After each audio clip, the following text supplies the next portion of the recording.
Hey folks, my name is Mike. This is KEI Fabrication and welcome to my shop. Still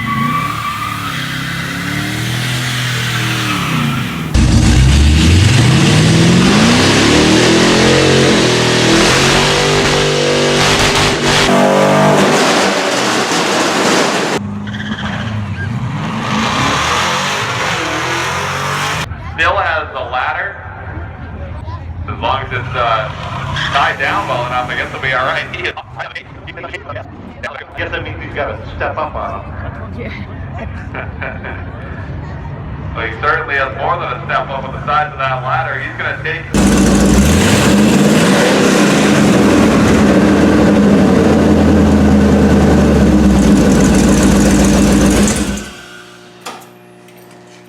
That's a sound I really fell in love with when I was a young kid. Alright folks, just when you think you can string a couple good days together to work on some fun stuff, the weather plays another significant role.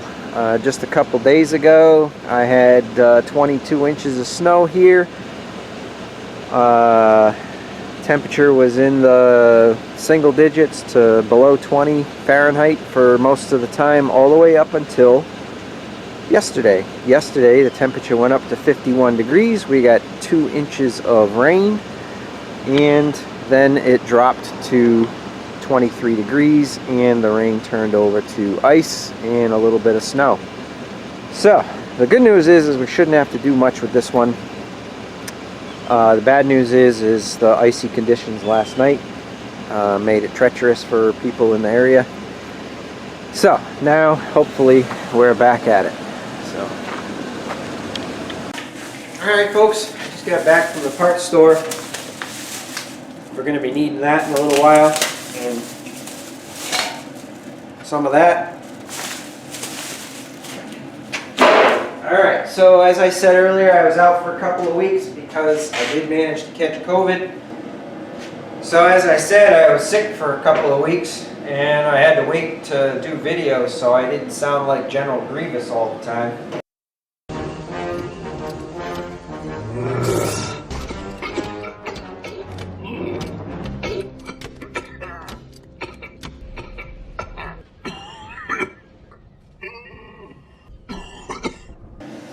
What I did was I used that time to go shopping, right? So one of the things that I was doing before I came down with COVID was I was building the aluminum spacer for the modified, and what I discovered is that first of all my prototype was too thin and I have to make some additional design changes. So one of the things that I did was I went to one of my favorite suppliers, which is McMaster Carr, and I bought some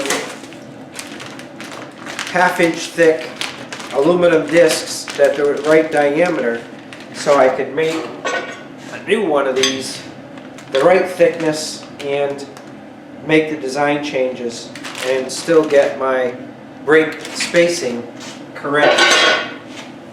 So, speaking of McMaster Carr, I ordered a couple of other things, some out of necessity and some for other aspects of projects. So one of the things that I needed to do was kind of replenish my bolt supply thing, so I bought a bunch of nuts and bolts and washers.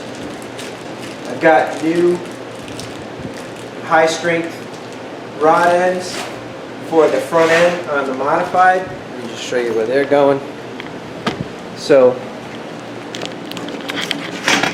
these are the original Hymens that were in the modified back in 1969, and I ordered high strength replacement ones for that. So that should get us 100% on those.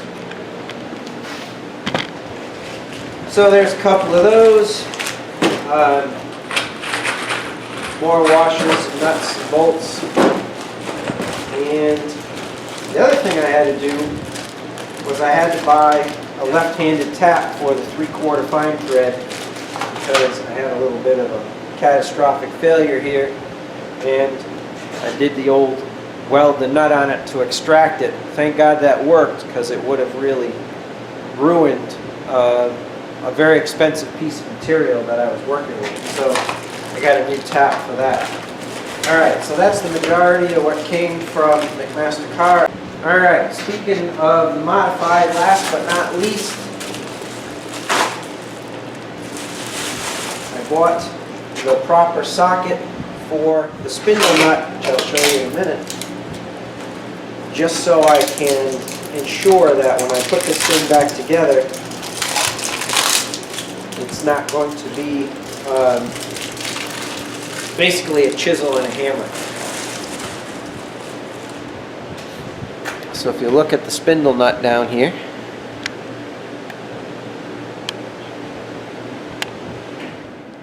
this is the correct socket for that particular spindle nut. So it's super cheap on Amazon, so I just bought one,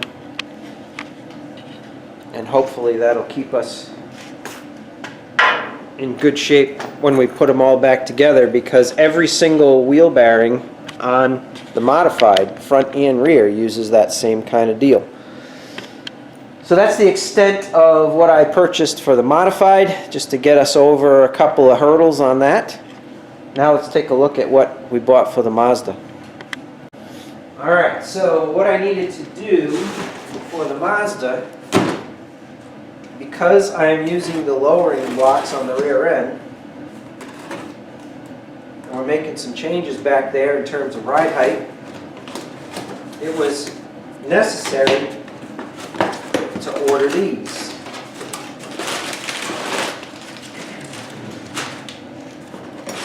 So these are from a company called Stengel, and these are the exact dimensions that are correct for the Ford Explorer axle tube, and they have plenty of length on the threads, so they're a little longer than they need to be, and those will help bolt the plates to the bottom of the axle tube and keep it in position.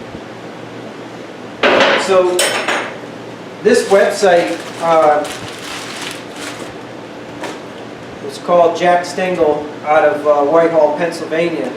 Their website, I'll leave a link to the description below, basically has a chart of every size and length, diameter and thread U-bolt you can imagine. You just select from it, and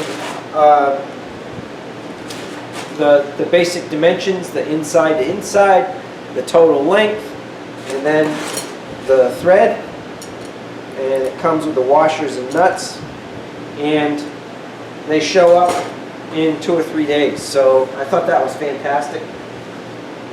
It's nice to be able to buy exactly what you need, and the delivery was relatively quick as well. So that was step one to getting the rear end back in place.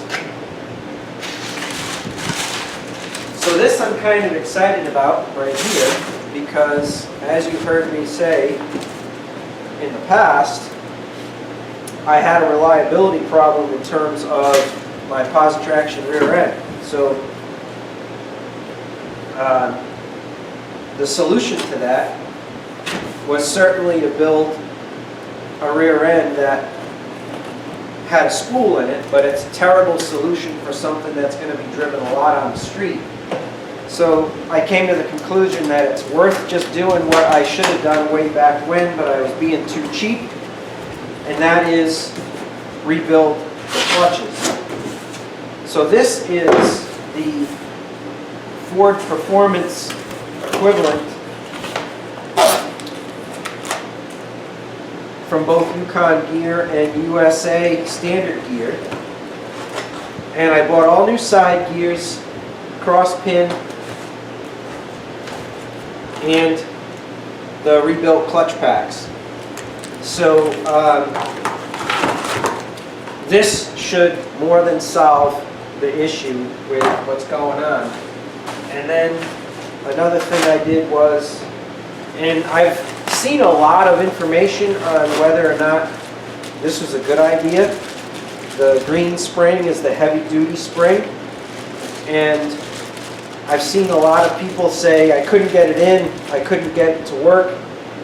I'm really hoping that I can make this work in conjunction with what I have here to maximize the performance, take some of the burden off of these clutches. So, the reason why I had to run to the parts store and get the gear oil is because I'm going to soak the clutches in the gear oil for the appropriate amount of time. And then we're going to disassemble the rear end and put all these new parts in. So this should be a good solution to the dilemma of the unpredictable locking and unlocking of the rear differential. So looking forward to getting into that. Not sure if we'll get to it today, but at least I have all the stuff in-house to get that done. All right, last but not least, I did splurge a little bit. So let's take a look at this. And I'm not sure exactly the benefit that this is going to provide, but I figure I might as well give the old 80.8 fight a chance. So this is a China reproduction of a much better one. But I figured with the increased strength of the rear diff cover and the preload on the bearing caps, it can't hurt. I like it because it has the drain for the gear oil, the fill in the back cover, and it came with the washers, the hardware, and a new gasket. So when it's all said and done, I'm hoping that from rotor to rotor and everything in between on this rear end is new. The axle bearings have already been replaced, the carrier bearings are new, the pinion bearing, the crush sleeve, the seals are all new. So this should just be the final confidence builder, if you will, that this thing should live for a while. Now again, I'm an automatic transmission, I don't have a super high stall converter, I'm not launching at high RPM.